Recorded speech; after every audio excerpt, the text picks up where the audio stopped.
Meus irmãos, um dia de paz para todos. Nós vamos fazer a preparação para a nossa oração lendo o capítulo 2 da segunda epístola a Timóteo. Tu, pois, meu filho, fortifica-te na graça que está em Cristo Jesus. O que de mim ouviste na presença de muitas testemunhas, confia-o a homens fiéis, que sejam idôneos para ensiná-lo a outrem. Assume a tua parte de sofrimento como um bom soldado de Cristo Jesus. Ninguém, engajando-se no exército, se deixa envolver por questões da vida civil. Se quer dar satisfação àquele que o arregimentou. Do mesmo modo, um atleta não recebe a coroa se não lutou segundo as regras. O agricultor que trabalha deve ser o primeiro a participar dos frutos. Entende o que te digo, e o Senhor te dará compreensão em todas as coisas. Lembra-te de Jesus Cristo, ressuscitado dentre os mortos, da descendência de Davi, segundo o meu evangelho, pelo qual eu sofro até as cadeias como malfeitor, por causa dos eleitos. Mas a palavra de Deus não está algemada, é por isso que tudo suporto por causa dos eleitos, a fim de que também eles obtenham a salvação que está em Cristo Jesus com a glória eterna. Fiel é esta palavra: se com ele morremos, com ele viveremos. Se com ele sofremos, com ele reinaremos. Se nós o renegamos, também ele nos renegará. Se lhe somos fiéis, ele permanece fiel, pois ele não pode renegar-se a si mesmo. Vamos fazer a nossa oração. Deus Santo, amigo nosso, protetor nosso, Salvador nosso, entregamos a Ti, Senhor, os nossos espíritos que estão nesse momento em comunhão pelo pensamento e pelo sentimento. Permanece, Senhor, reúna-nos no Teu seio e fica conosco, encoraja-nos, desperta-nos, fortalece-nos, dê-nos o suporte nos momentos de necessidade para que possamos ter a honra de, na terra dos homens, estarmos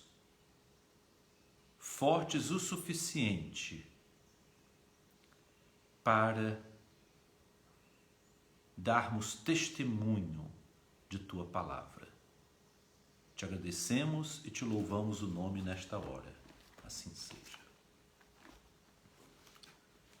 Meus irmãos, eu encontrei uma entrevista feita pelo Dr. Lauro Michelin, que era diretor lá do Instituto de Difusão Espírita de Araras, que produzia o Anual Espírita, e ele, no ano de 1964, ele formulou algumas perguntas feitas por ele e por outros companheiros dele, formulou umas perguntas as quais ele dirigiu ao espírito André Luiz.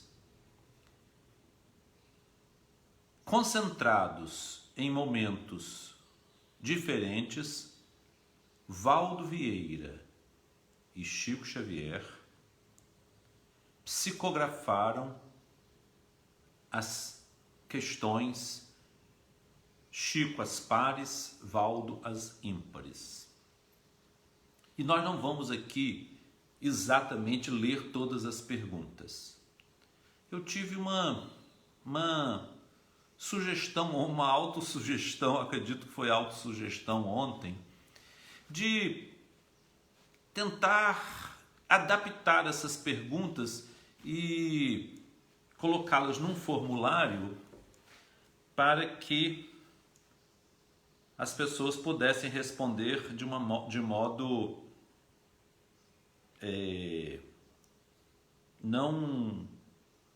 não reconhecido. Então, o que foi respondido, eu não sei quem respondeu. É uma forma assim de a pessoa ter mais liberdade de dizer o que quer. E nós vamos ver o que foi respondido e as respostas de André Luiz ao Dr. Lauro Michelin, que são perguntas, como algumas pessoas comentaram comigo, são perguntas difíceis, mas o nosso objetivo não é exatamente complicar, o nosso objetivo é descomplicar, porque através da opinião de André Luiz, uma opinião referendada, nós podemos tomar certas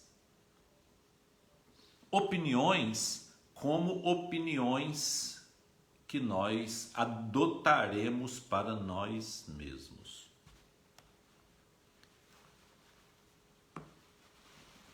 É do máximo interesse que nós tenhamos a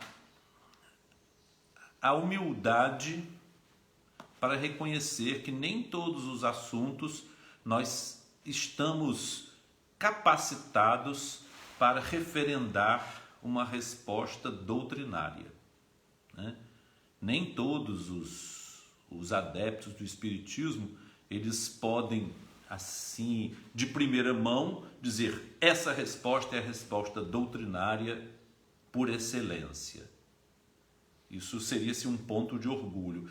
Alguns espíritas já se expuseram publicamente nas rádios para responder assim de imediato, ou participar, por exemplo, de uma situação como o Chico participou, de um pinga-fogo, né, para responder perguntas da plateia. Eu acho isso interessante. Eu gosto desse desafio porque a gente tenta entender, foi assim que eu aprendi, as situações do ponto de vista assim, conceitual e através de uma raiz do entendimento.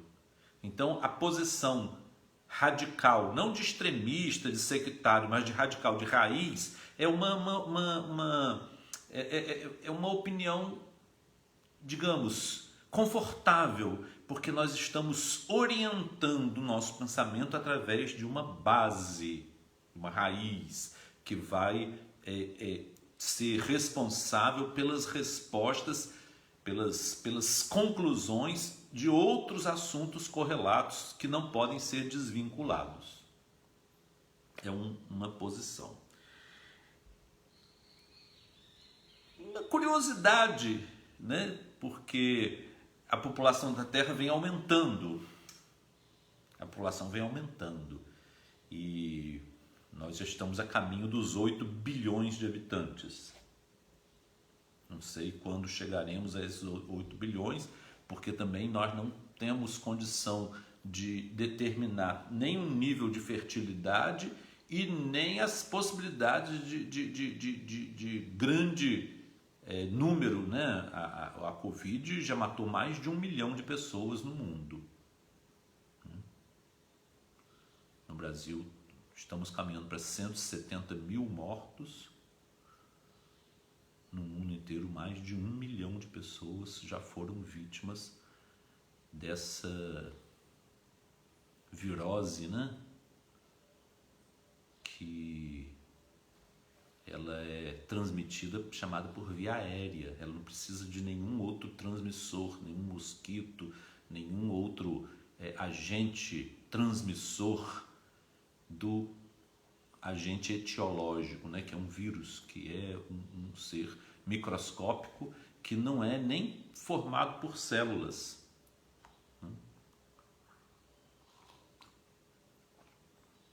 Ele se multiplica dentro das nossas células e aí nas secreções da via respiratória que se formam, ele se espalha pelo ar em gotículas e microgotículas. As gotículas elas decantam mais rápido, as microgotículas conseguem ficar suspensas até por 2 horas. Então as pessoas que andam desprovidas de máscaras na rua, elas podem, através de falarem, espirrarem, tossirem, elas espalhar microgotículas que ficarão suspensas naquela atmosfera até uns 2 metros de altura por próximo de 2 horas. É a responsabilidade que nós temos em relação a transmitir vírus para outras pessoas, porque todos nós podemos ser portadores sãos. Então, qual é essa quantidade de habitantes que vive entre a população encarnada e a população da chamada erraticidade? Só um parênteses para dizer o que é erraticidade. Erraticidade é a população espiritual que vive naquela condição de estar entre 2 reencarnações. Então ele já desencarnou e está se preparando para um novo período reencarnatório. A esses convencionou-se chamar espíritos errantes, de errar, caminhar. E não é errar, cometer erros, é errar, caminhar, né? Que é sinônimo de vagabundear. Vagabundear também é caminhar. Nem sempre a esmo, caminhar, né?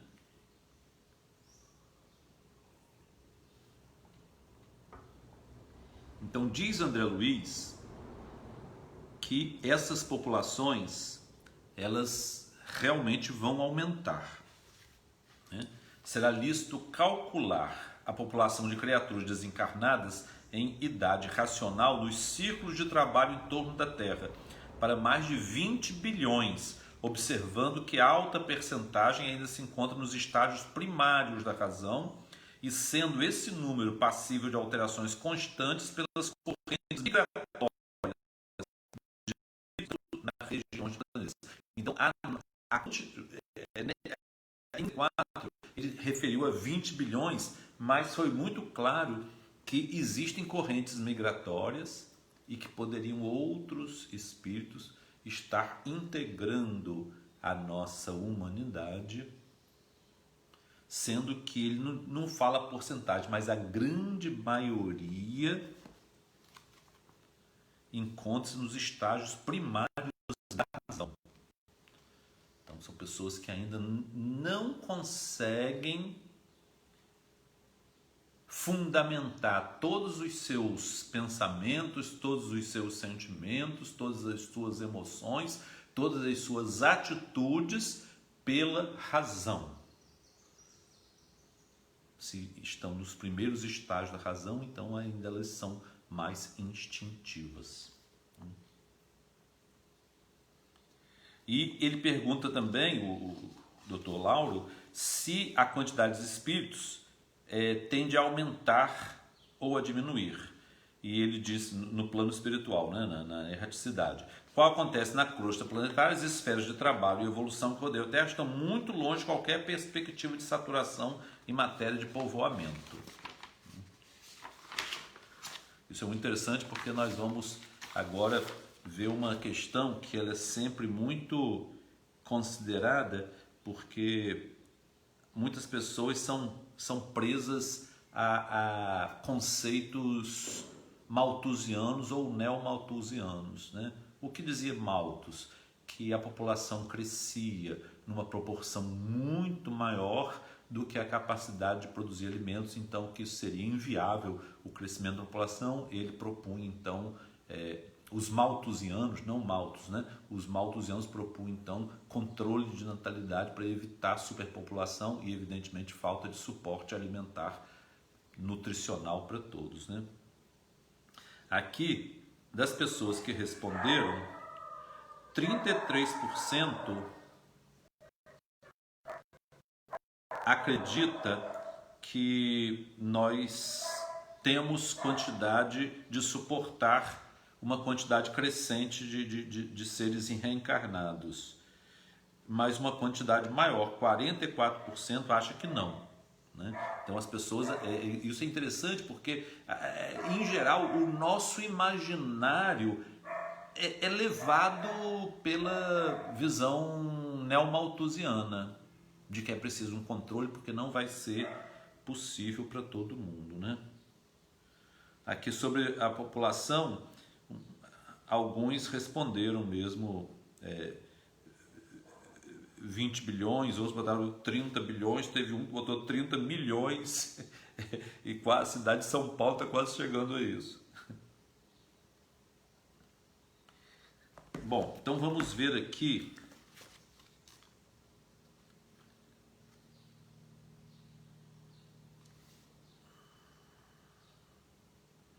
assim. Diz André Luiz também que nos limites do orbe terreno não é justo conceituar os problemas da vida física fora do peso e medida.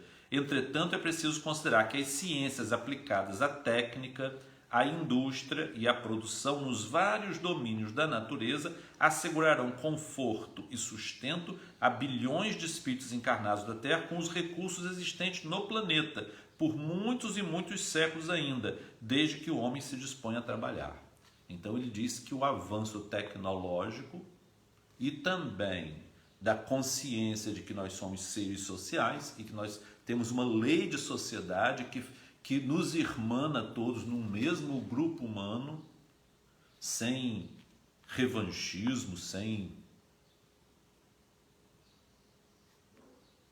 a raiva, sem ódios, sem preconceitos. Para quê?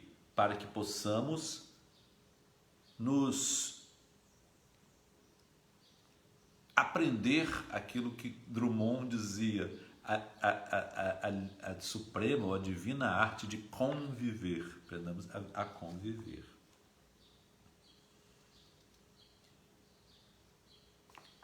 Então, outra pergunta foi se espíritos chamados autóctones, ou seja, que foram originados na própria Terra, cujos elementos correspondentes ao seu perispírito foram retirados do nosso orbe, então eles são autóctones, né? Eles foram não criados aqui, mas foram iniciados na sua evolução hominal na Terra.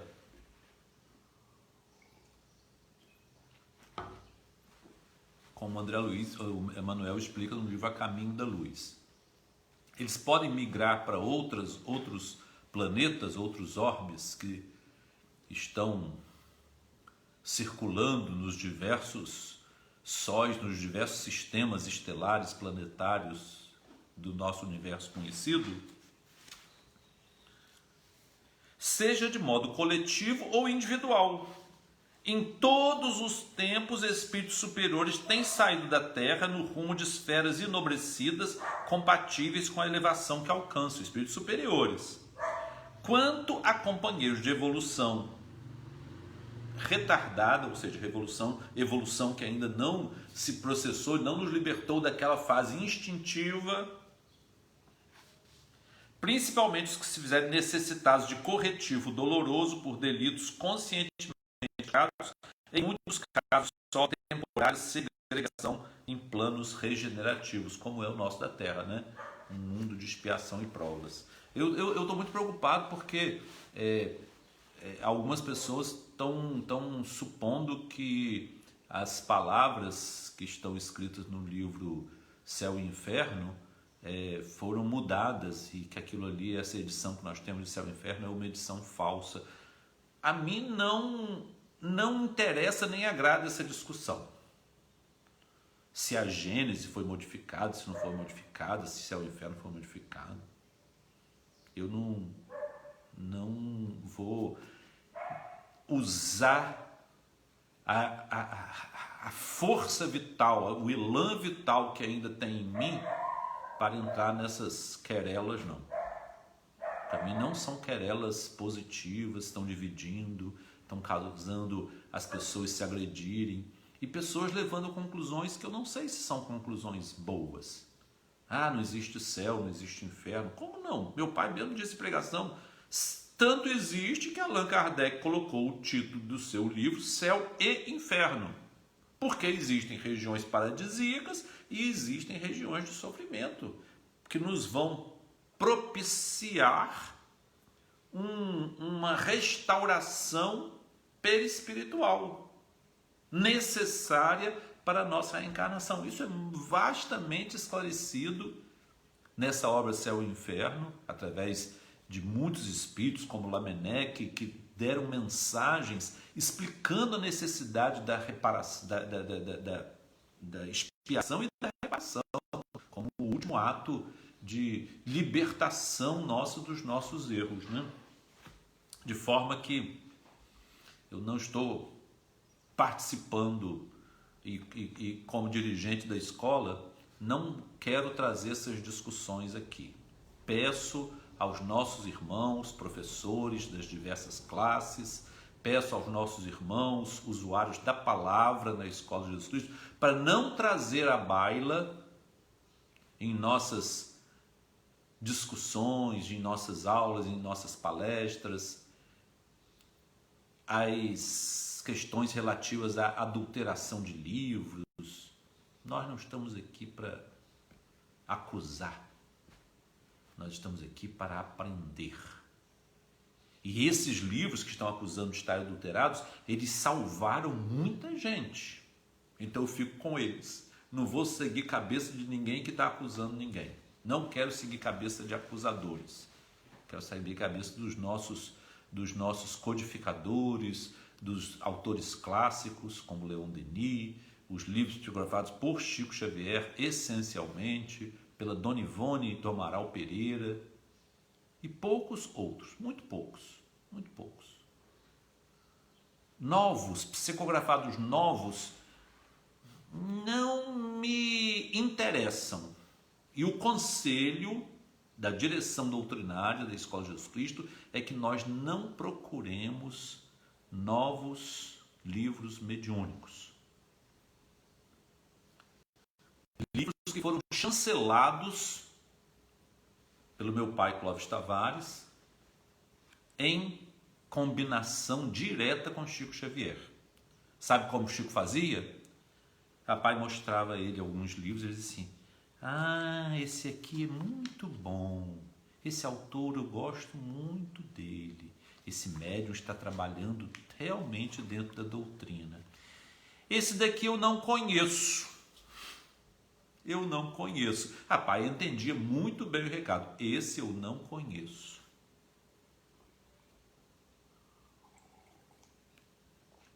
Não falava mal de ninguém, apenas dizia: não conheço. Pai então isolava. E ele ficou sem conhecer pessoas durante muito tempo. Bom, então vamos ver. As pessoas responderam assim, que partes muito pequenas, quase iguais, que podem emigrar para outros planetas, provavelmente sim, talvez, outros compulsoriamente, e André Luiz diz que os esclarecidos, eles seguem, né, e os que estão na situação de sofrimento vão ficando aqui mesmo, porque aqui que é o lugar de expiação e prova, porque nós temos que encontrar, nós temos que reencontrar as pessoas a quem nós agredimos, porque nós temos Nós não temos dever com as pessoas, nós temos dívidas com Deus. Deus que é o credor, o único credor do universo. Como está em palavras assim muito simplórias no Antigo Testamento. A vingança é minha, o Senhor dos Exércitos falava, né? Então nós falamos de uma linguagem mais adaptada aos nossos entendimentos atuais. Deus é o único credor. Nós não somos credores uns dos outros, nem devedores individualmente. Nós somos devedores de Deus. E é o grande credor. Mas é um alívio se nós reencontramos alguém a quem nós ofendemos. Porque o texto diz também: reconciliai-vos com os vossos irmãos enquanto está a caminho com eles. Se não foi possível nessa encarnação, porque muitas vezes nós nos arrependemos e tomamos consciência dos nossos erros, e as pessoas a quem nós ofendemos já desencarnaram. Então nos é facultado, através da bondade de Deus, numa outra existência, numa outra reencarnação, nós reencontrarmos a pessoa para nós aliviarmos o sentimento dos nossos atos dolosos de outras vidas. Então, é confortável para nós. Também, dentro do mesmo raciocínio, espíritos de outros planetas podem vir para cá? Sim, podem, né? Eles podem vir também, reencarnar aqui, porque às vezes eles estão em expiação e precisam de um mundo de expiação, né? Então são espíritos que parecem assim com um grau de inteligência e de bondade muito desenvolvido, mas estão em sofrimento, porque eles têm as dívidas chamadas dívidas acásicas. As dívidas acásicas são dívidas que ficaram reservadas, quase que esquecidas. Aquele chamado fundo perdido, né? As pessoas chamavam antigamente: peguei dinheiro fundo perdido. Deus também nos concede oportunidades a fundo perdido.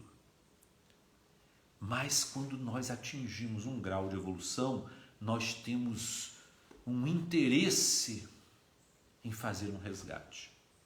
Muitas vezes não é em uma existência só. Nas confidências que meu pai teve, nas oportunidades que ele teve de dialogar com Chico, ele anotou muitas coisas sobre reencarnação de espíritos que vêm mais de uma vez para fazer resgates.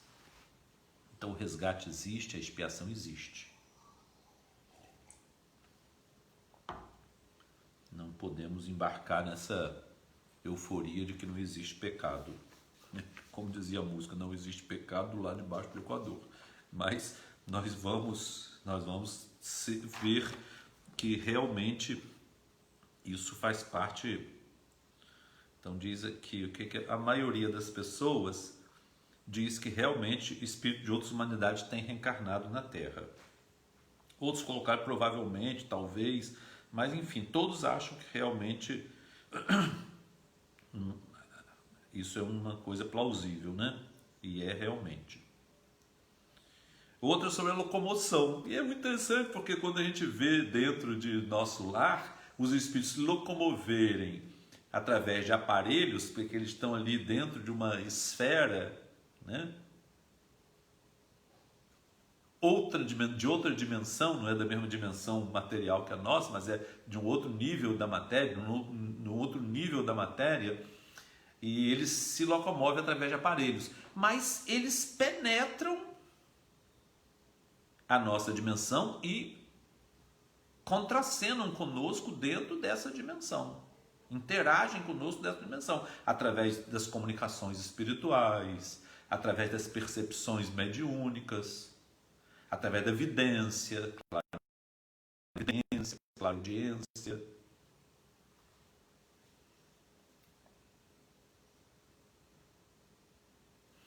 e, consequentemente, eles podem atravessar espaços incomensuráveis, não são possíveis de ser medidos, porque são milhares e milhares de anos-luz de distância. Evidentemente que eles não vão atravessar como nós pensávamos antigamente, que uma nave espacial atravessaria o espaço dentro dessa linha do espaço corrente. Não é. Elas precisam entrar um outro tipo de espaço chamado buraco de minhoca, que atravessa interdimensões e aí pode atravessar rapidamente espaços absurdamente incomensuráveis. É mais ou menos isso quando a gente lê assim nos livros que eles fazem uma viagem, os espíritos fazem uma viagem sem a utilização de aparelhos e atravessam espaços em um tempo muito curto. Bom, essa pergunta veio com respostas completamente diferentes. Onde se localiza o umbral? Nós sabemos que umbral é passagem. Umbral não é exatamente um lugar definitivo para a alma humana. Tanto que se nós estamos num lugar que o nome é passagem, que o nome é portal, nós então estamos de passagem. Então alguns dizem a partir da crosta terrestre, em outra dimensão, próximo à Terra, próximo à superfície, na própria Terra, na consciência, próximo à Terra, próximo na erraticidade. Então, estão muito parecidas, estão todas corretas.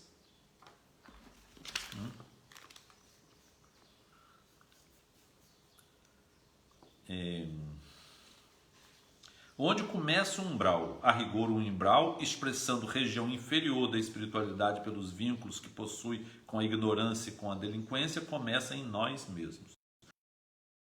Mas ele interage com a nossa realidade física, só que é transdimensional.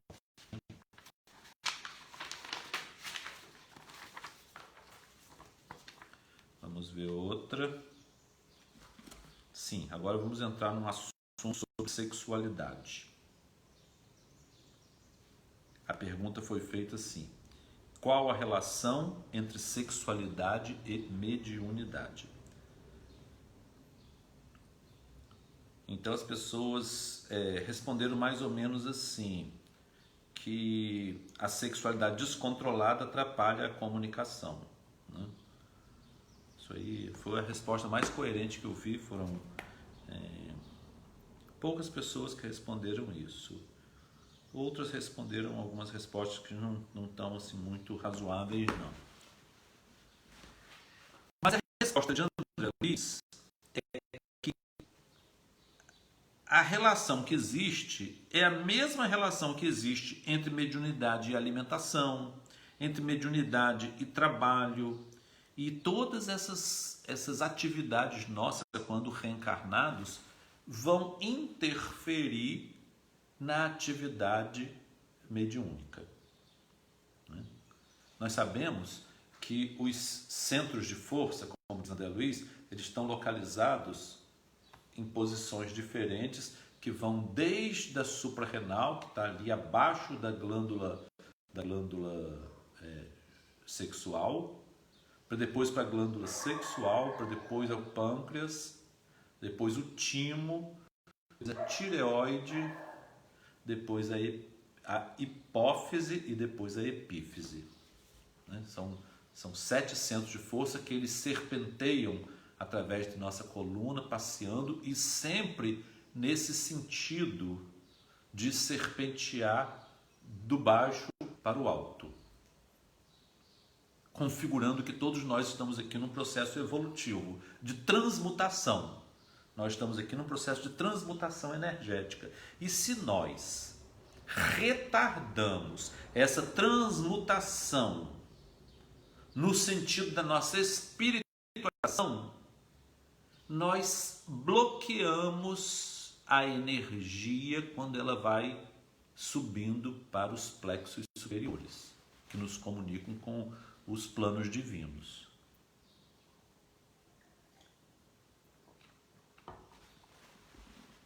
Isso é sério, porque nós ficamos pensando só em sexo, mas não é só sexo. É o que nós comemos, é o que nós desejamos,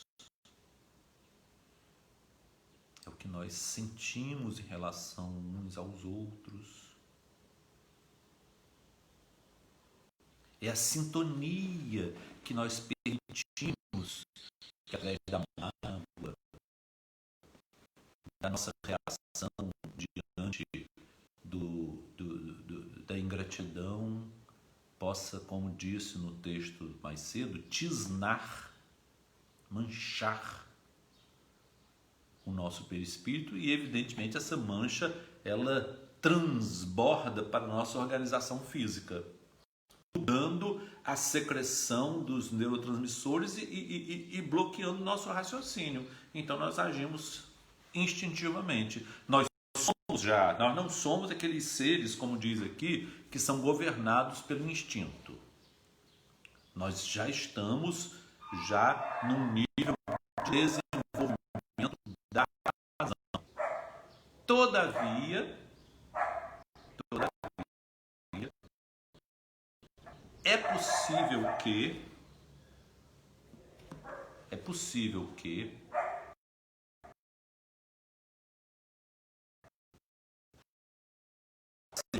perturbados pela inconsciência e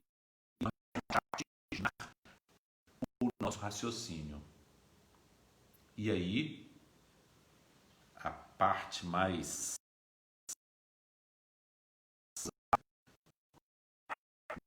personalidade vai comandar as nossas ações. E a nossa conexão cai. A internet, né? A conexão cai. Nós perdemos aquela capacidade de nos guiar segundo a luz que vem do alto. Ficamos cegos inconscientemente. É o que certamente muitos desentendimentos, muitas e muitas dissensões, conflitos, ausência de perdão, porque nós não conseguimos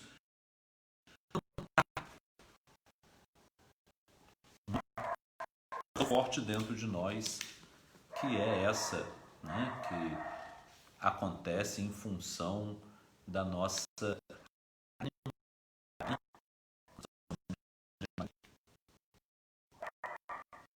E aí então, eu estou perguntando se espíritos sensuais, pessoas, seres humanos,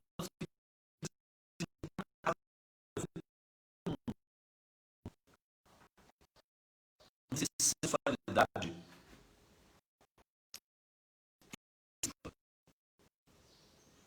vivendo livremente o instinto sexual, inclusive com características de perversidade. Quando alguém tenta suplantar o outro, ser dominador, e mesmo que faça o outro sofrer, não. O que importa é trazer benefício aos instintos no seu aspecto quantitativo. Se eles mantêm as atividades de natureza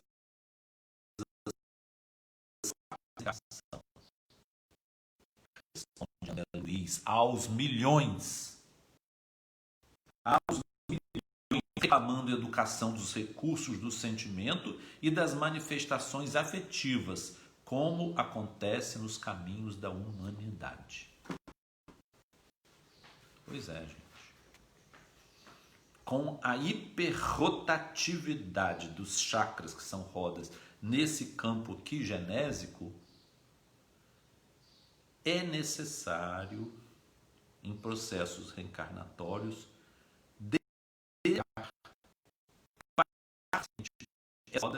para que a energia consiga fazer o seu fluxo, senão não consegue.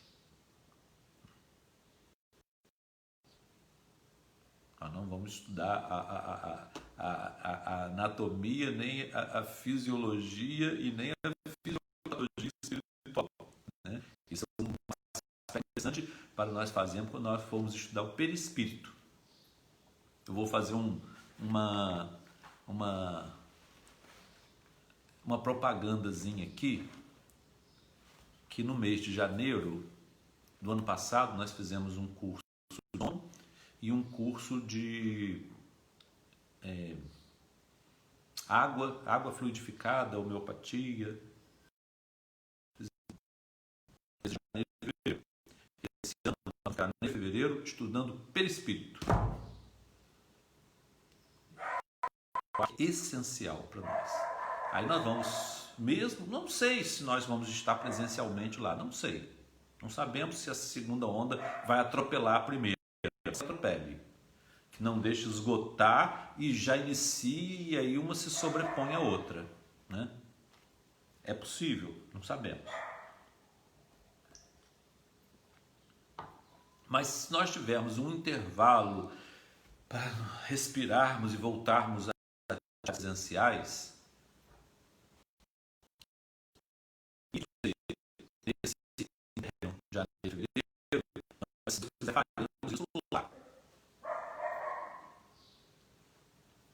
Evidentemente, para evitar um número muito grande de pessoas, faremos transmissão também. Então as pessoas vão ter a oportunidade de participar ao vivo e outras verão dentro desse modelo que nós estamos usando agora. Faltam 20 minutos. Então, depois, assim,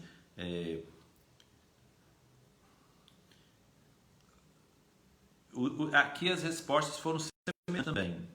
Se forem muito atrasados, sim. Dependendo da evolução espiritual, sim. Muitos, sim. Né? Os espíritos podem carregar, né? Podem continuar, sim. Né?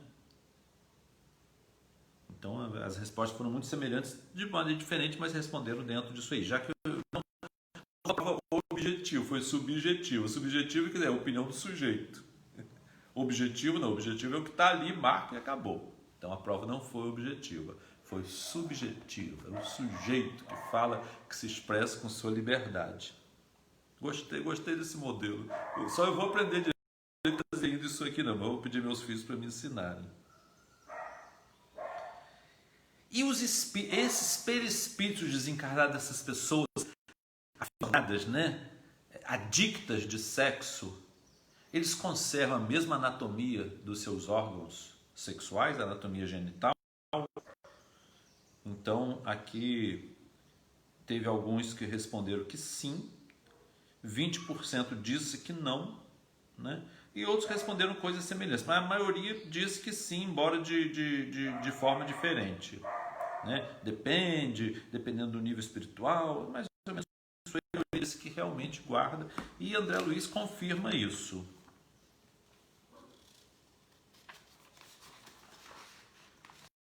Conserva o órgão do aparelho sexual humano? Sim, e por que não? O órgão sexual é tão digno quanto os olhos e como não deve atribuir aos olhos os horrores da guerra, o órgão sexual não pode ser responsável pelos vícios que se praticam em sexo. Né? Então, o perispírito desencarnado, em geral, mantém a mesma anatomia genital que o nosso corpo tem.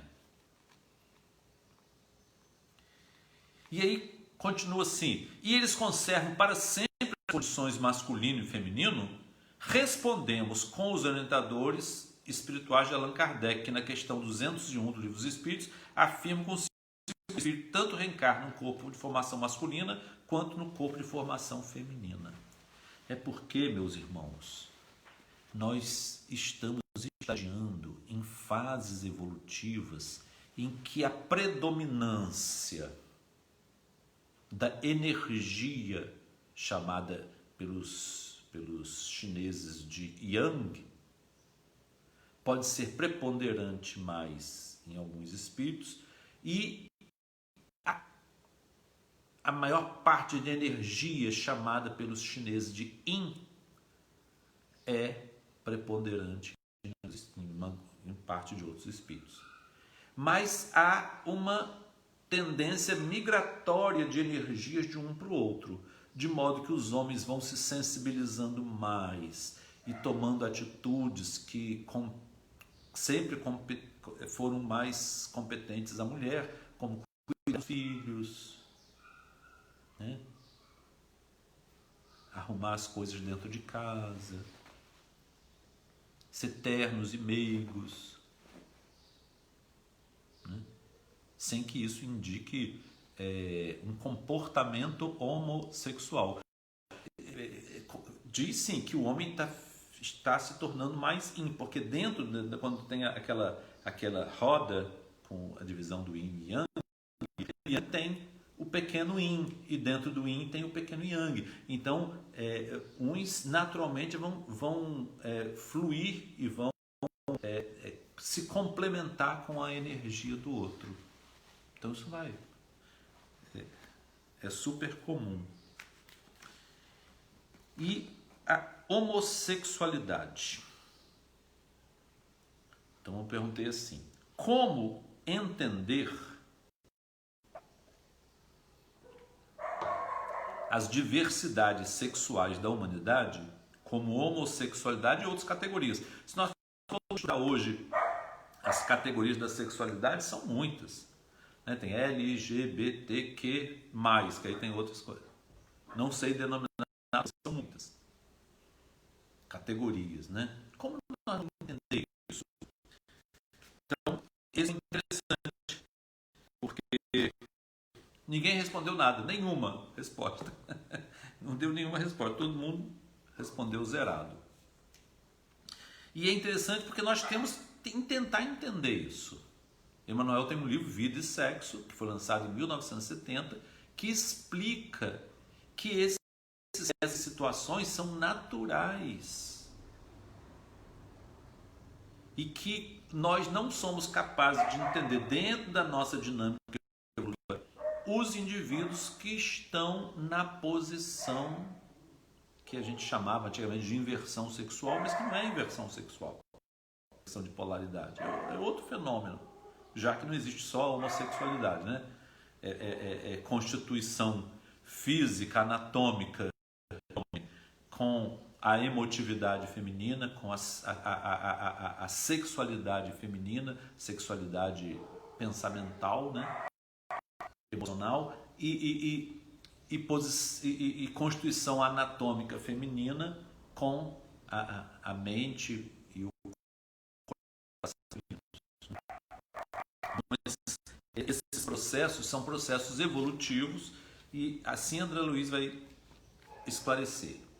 Devemos considerar que o espírito reencarna em regime de inversão sexual, como pode ter em condições transitórias de mutilação ou cegueira, e isso não quer dizer que homossexuais ou intersexos estejam nessa posição endereçados ao escândalo e à viciação, como aleijados e cegos não se encontram na inibição ou na sombra para ser delinquentes. Então isso não torna ninguém pior do que ninguém.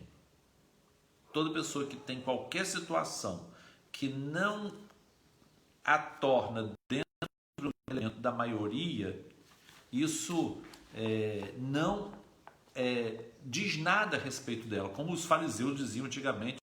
Como pode você nos ensinar o evangelho se nasceu todo dentro do pecado? Porque ele era cego, nasceu cego, né? E quis depois confrontar os fariseus e ele disse: você nasceu todo no pecado, né? Como hoje expulsam homossexuais de igrejas que se declaram homossexuais, né?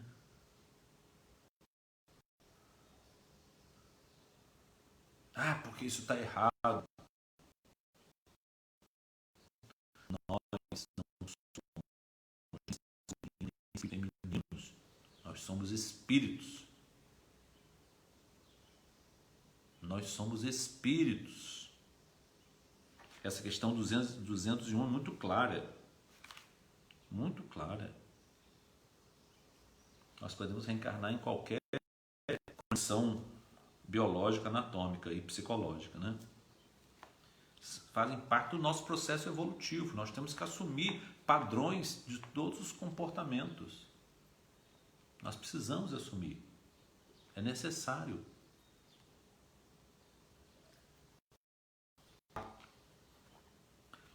Compete-nos entender que cada personalidade humana permanece em determinada experiência, merecendo respeito no trabalho ou na provação em que estagia, importando anotar ainda que o conceito de normalidade e anormalidade são relativos.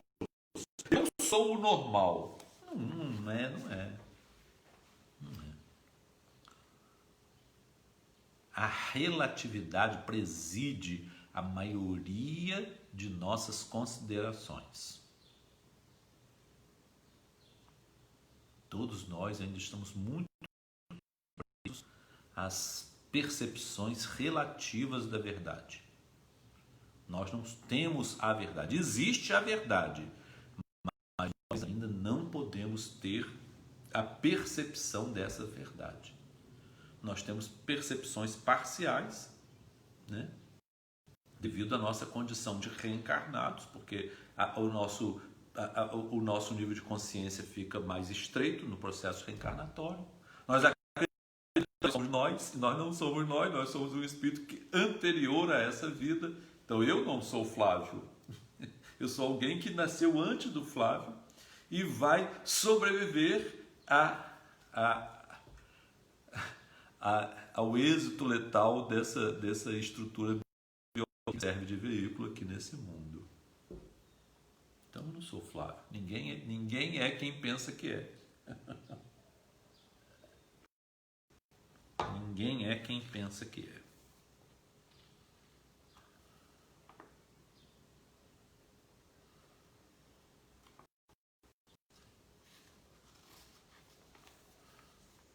Aqui fala algumas coisas sobre ciúme, mas eu não entrei nessa parte não. Vamos para a reencarnação. A reencarnação é lei para todos os planetas, todos os órgãos. Aí alguns responderam que sim, outros responderam que não.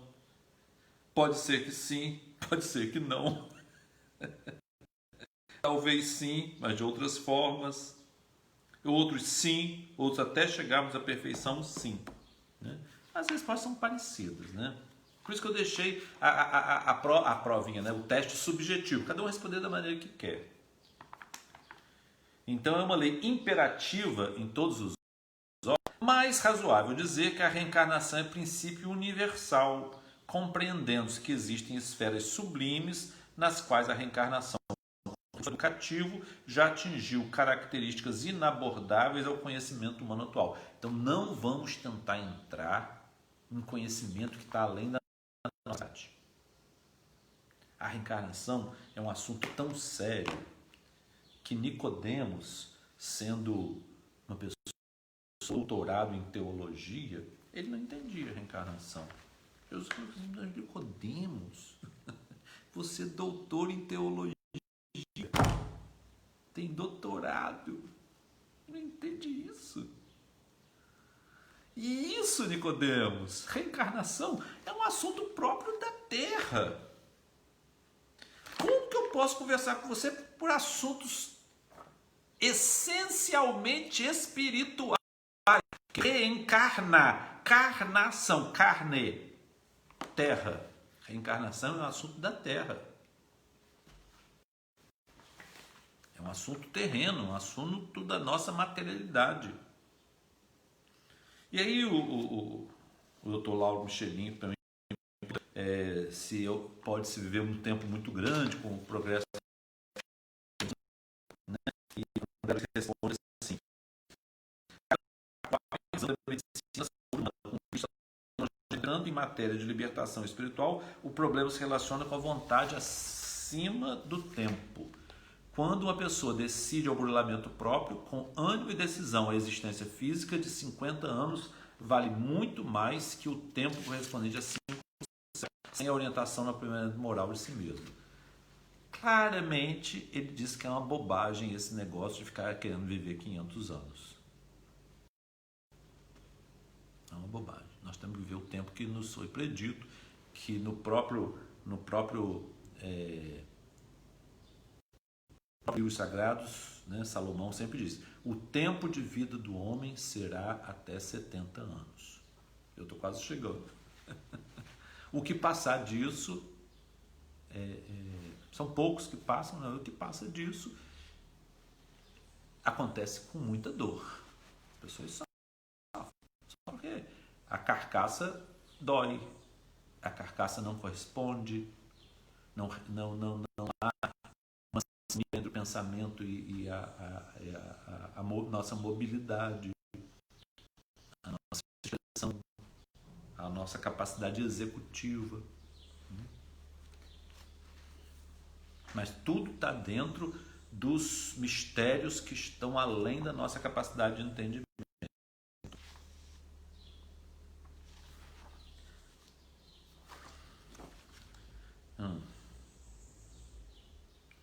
E se o progresso da humanidade vai extinguir a necessidade de reencarnação? As pessoas também responderam, alguns responderam que sim, outros responderam que não, né?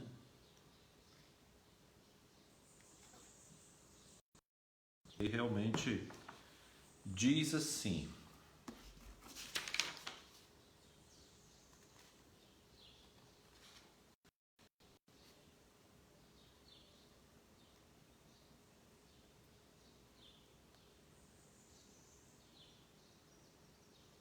peraí, acho que eu me perdi aqui.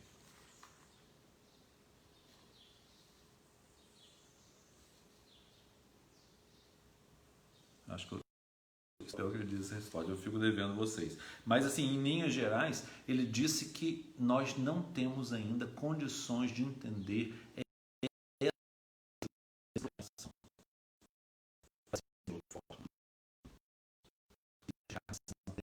espiritual. Vou mudar esse assunto agora. E diz também que há renascimentos quase automáticos, né? E outros que têm um tempo maior de vivência no plano espiritual e que reencarnam após um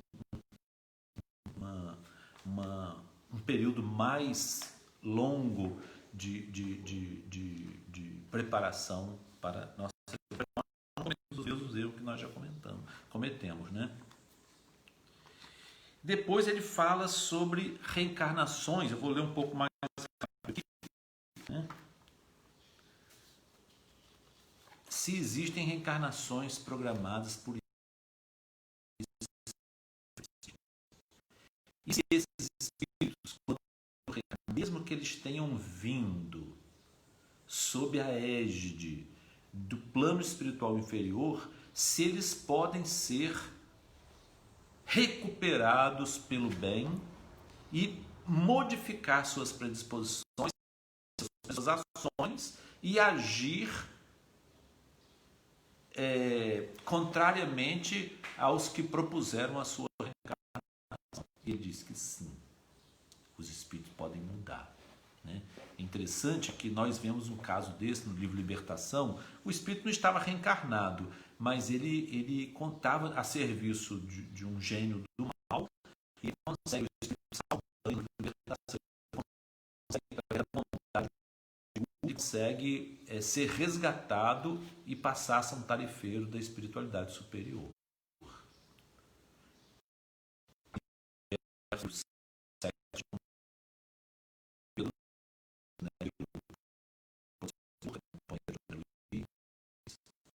Diante do sofrimento que passou, a pessoa traída, estava adoecida, estava doente, estava sendo traída pelo marido, que não era uma pessoa digna. Ele então bofetear o genro, né? Ele perispírito, o genro reencarnado, o genro sente um pouco o desconforto daquela ação dele, e a partir daí ele perde e começa a trabalhar como obsessor, né? Assim que também existem espíritos que vêm patrocinados por falanges do plano espiritual inferior e podem ser resgatados para o bem. Nós temos que orar por todos. Nós temos que orar por todos. E existem também espíritos que têm os propósitos e com as credenciais para lutar como missionário de eles se perdem porque tem a vaidade, porque tem o fator dinheiro que entenebrece muito, né? Através do que não seguem o dai de graça o que de graça recebestes, nossa, se perdem no caminho. Mexeu com dinheiro, ofusca. E nós temos um programinha que cada um de nós tem que faz com que a gente desvirtue a situação para poder nos compensar. Chama de dissonância cognitiva. Que a gente se conforta e vai seguindo, né? Então existem as duas coisas. E a outra pergunta é se o homem pode destruir a terra.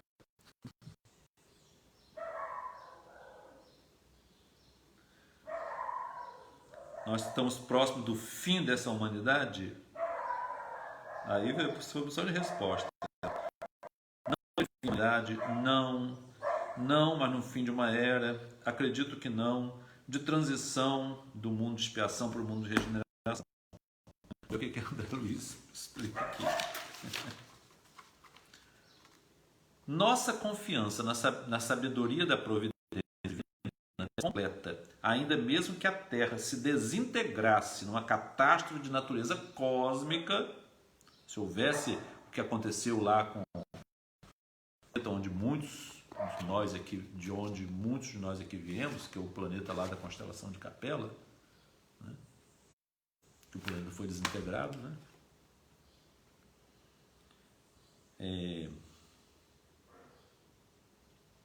Deus e a vida não deixariam de existir. Então, destruiu o planeta, mas Deus continua existindo. E nós, como espírito, também não seremos destruídos.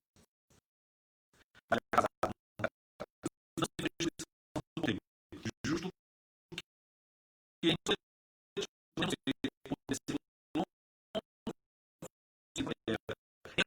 diante da infinita bondade, devemos afastar quaisquer ideias sinistras da cabeça popular, carecedora de harmonia e esperança para evoluir e servir. Amemo-nos uns aos outros, realizemos o melhor ao nosso alcance. É muito interessante porque o amar uns aos outros, a nossa condição atual, a nossa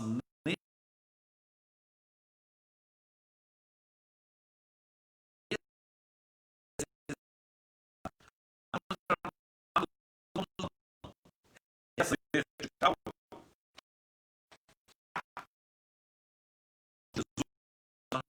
mas amar nem na medida nossa autoestima é bom, porque é o começo, né? Realizemos o melhor ao nosso alcance, convençamos de que o bem vive para o mal, como a luz para a sombra. Então o bem, a existência do bem é ajudar o mal. É resgatar o mal. O fundo universal.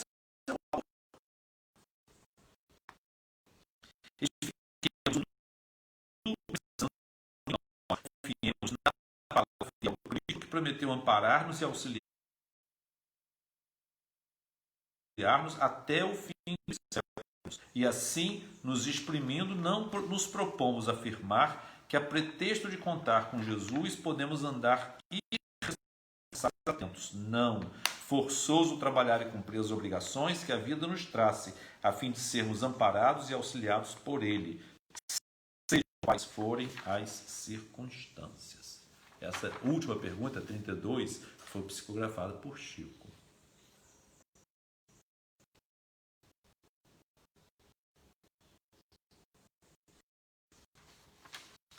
É isso.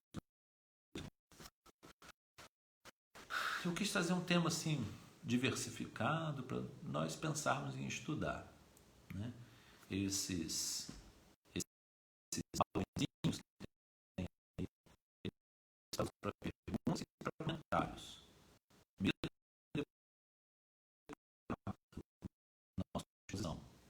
Eu ficarei atento até mais tarde para tentar, pessoas que vão assistir em outros horários,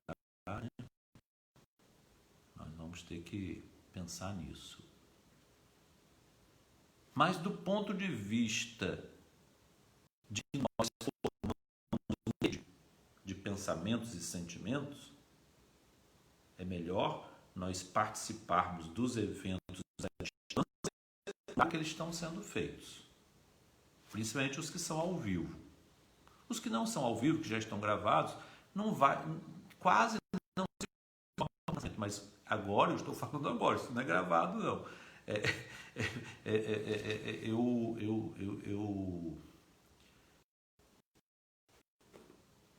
entendo que nós estamos formando uma rede, uma situação que é chamada egrégora, que é uma eleição dos nossos. Há um processo, assim, digamos, de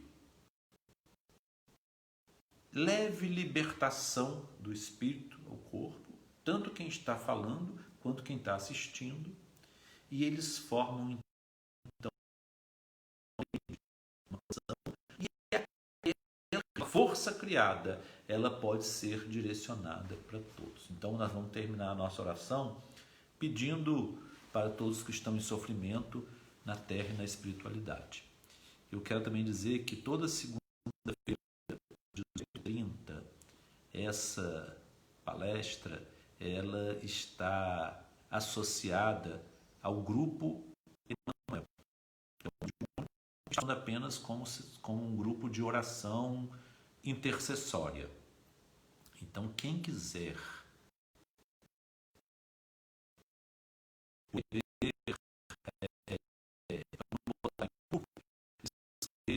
para mim, por aí acha, né? No Messenger acha pode colocar nome. Se for encarnado, nós preferimos nome e endereço, porque nós irradiamos o pensamento naquele os espíritos mensageiros, né?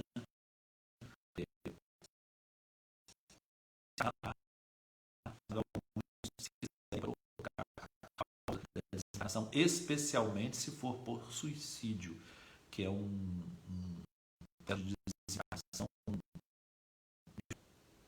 diferenciado, que merece um cuidado todo especial.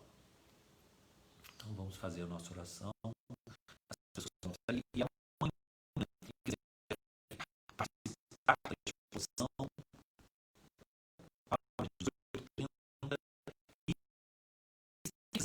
virtualmente pelas tecnologias, mas pelo pensamento, entre 9h30 e 20h30, procure um lugar calmo.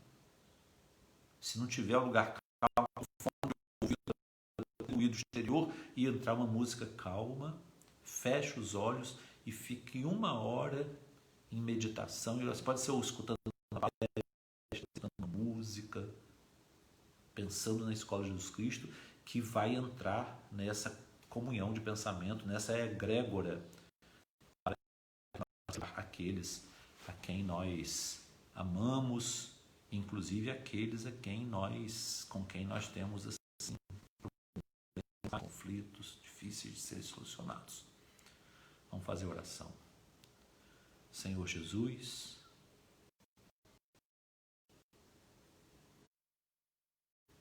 Senhor de nossos destinos, concede que possamos, Senhor, os nossos espíritos com as proposições que Tu nos propuseste ao encetarmos a nossa reencarnação. Concede, Senhor, a graça do entendimento, a graça da paz, a graça do discernimento, para orientar as nossas vidas no sentido correto que Tu planejaste. Cada vez menos nós e buscarmos cada vez mais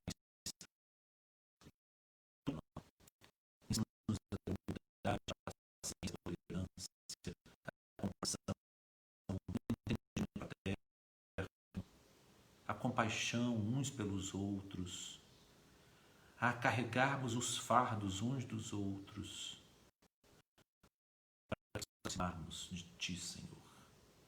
Te agradecemos e levamos a Ti o nosso reconhecimento, pedindo ainda mais uma vez que fiques conosco. Assim seja. Em nome de Deus, com a assistência de nossos amigos e benfeitores espirituais, damos por encerrada a nossa reunião desta manhã. De paz para todos. Hoje é dia de eleição. Queremos que todos votem consciente. Nós devemos votar pensando nos pobres. Devemos votar pensando naqueles que são os mais sacrificados e não por gratidão a atenções pessoais que nos deram. Isso não corresponde a nenhum valor espiritual. Deus fez uma coisa, Deus, e vai ser, nós devemos dizer às pessoas, Deus te abençoe, Deus te ilumine, nós devemos usar o direito de voto nosso conscientemente. Nunca devemos lavar as mãos. Nunca devemos lavar as mãos. Usemos a consciência e pensemos no pobre, no sofredor, no abandonado deste mundo. Que Deus nos abençoe.